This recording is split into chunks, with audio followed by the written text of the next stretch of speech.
Hola, ¿qué tal?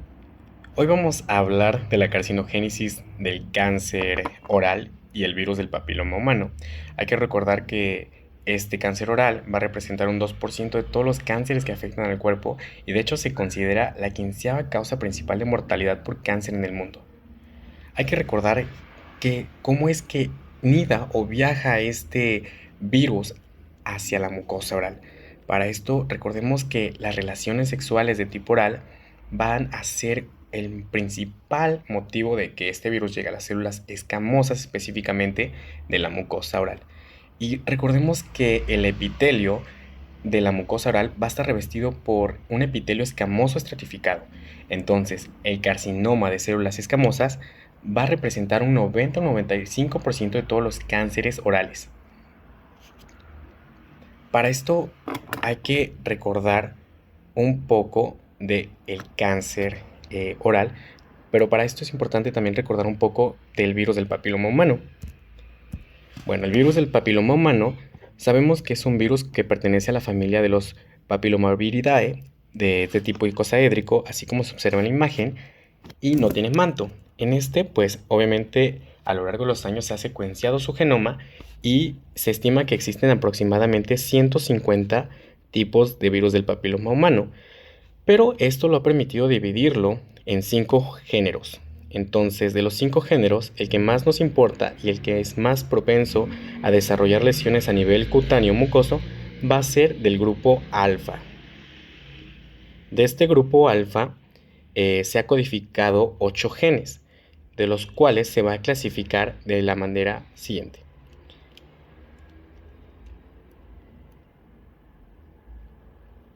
Son genes que se clasifican en regiones, en este caso 6 regiones tempranas. Son regiones tempranas que va de E1 a E7 y 2 regiones tardías, que estas son L1 y L2, y una región larga de control, que es la región larga de control, LCR.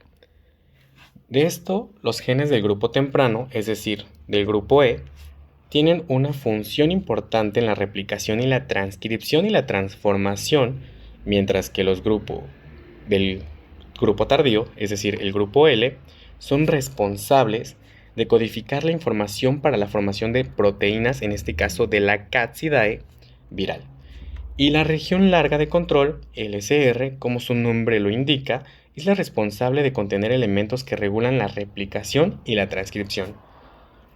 Aquí lo importante es recalcar que existen 2 genes tempranos de la familia temprana, es decir, el E6 y E7, que realizan una función muy importante, sobre todo primordial para prevenir la apoptosis de la célula infectada por este tipo de virus. Entendiendo esto, hay que recordar que el primer evento para realizar la infección por parte de este virus se lleva a cabo en el estrato basal del epitelio, en este caso de la mucosa oral. Hay que recordar que existen proteínas largas que, como les decía, que estas proteínas son L1 y L2. En este caso nos importa L1, ya que L1 realiza, bueno, su función es que nuestro virus, en este caso el virus del papiloma humano, puede entrar en contacto con receptores de la superficie celular para que el VPH ingrese, en este caso, a este tipo de células. Así es como va a ingresar el virus del papiloma humano a las células. Pero ojo, hay algo muy importante en recalcar aquí. Para que este virus pueda ingresar a las células del epitelio, es necesario la disrupción o trauma en el tejido, aquí como se observa, ya que si el epitelio se mantiene íntegro, el virus será incapaz de llegar hasta el lugar de acción. En este caso, recordemos que la cavidad oral y orofaringia son propensas a microtraumas por efecto de actividades fisiológicas anormales, como por ejemplo relaciones sexuales orogenitales con personas portadoras, en este caso de VPH, sobre todo del tipo 16.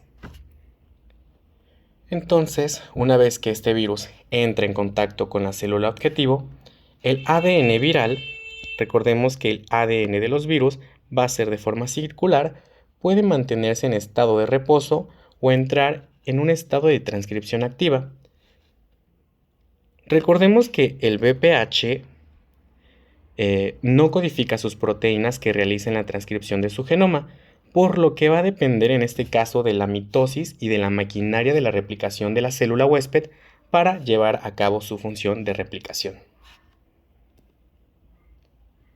En esta imagen podemos observar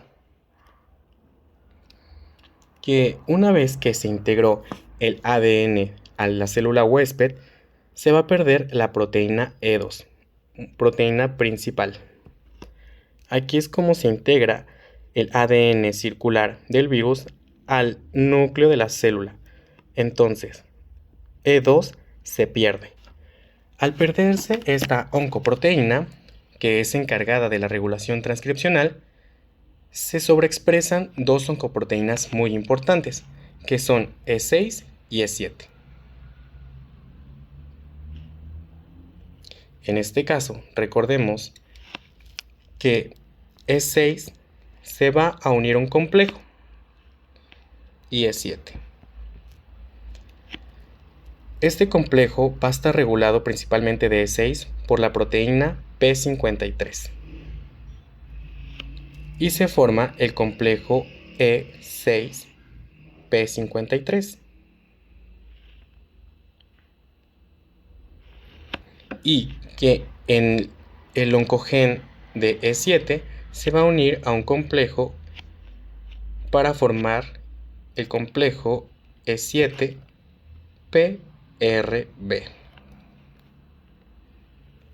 En este caso, la oncoproteína E6, junto con la degradación de P53, va a realizar la inhibición de la apoptosis, permitiéndole a nuestra célula su modificación de polaridad y morfología.